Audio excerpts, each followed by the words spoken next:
जी अस्सलाम वालेकुम।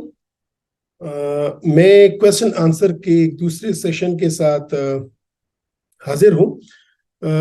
मुझे यूट्यूब पे एक सवाल आया है। मोइन खान ने सवाल किया है और ये कराची से है मेरा भाई। और उन्होंने मुझसे पूछा है कि मैंने हेपेटाइटिस बी के इलाज के बारे में एक वीडियो की थी। तो इस पे ये कह रहे हैं कि sir I have HbS reactive and I was also treated with tenofovir, कि मुझे HbS रिएक्टिव हूँ और मुझे टेनाफोविर वो हेपेटाइटिस बी की एक दवाई होती है, उससे मेरा इलाज भी हुआ था। सर मैं कराची में हूँ। इफ पॉसिबल मुझे आपसे अपॉइंटमेंट चाहिए ऑनलाइन। तो मोइन भाई, कोविड के दिनों में मैं ऑनलाइन विजिट्स करता था, लेकिन क्योंकि काफ़ी मेरी मसरूफियत होती है तो मुझे ऑनलाइन विजिट्स के लिए मौका भी नहीं मिलता है। लेकिन ये है कि आप HbS एंटीजन से ना घबराएं।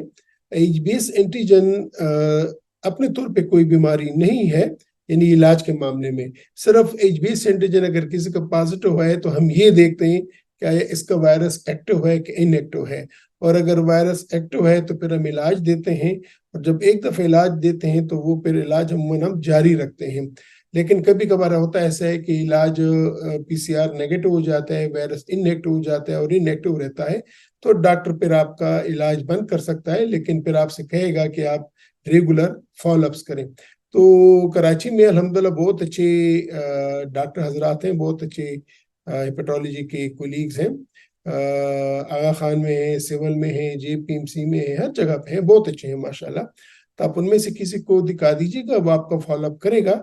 और अगर जब भी आप कभी पेशावर आए तो इंशाल्लाह मोस्ट वेलकम, फिर हम आपकी वो हमसे बात कर लेंगे।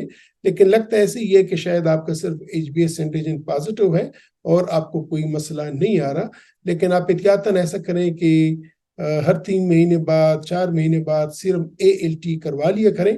अगर ये कभी ज्यादा होता है तो फिर आप को PCR करना पड़ेगा और देखना पड़ेगा कि आया आपका हेपेटाइटिस बी वायरस दोबारा तो एक्टिव नहीं हुआ।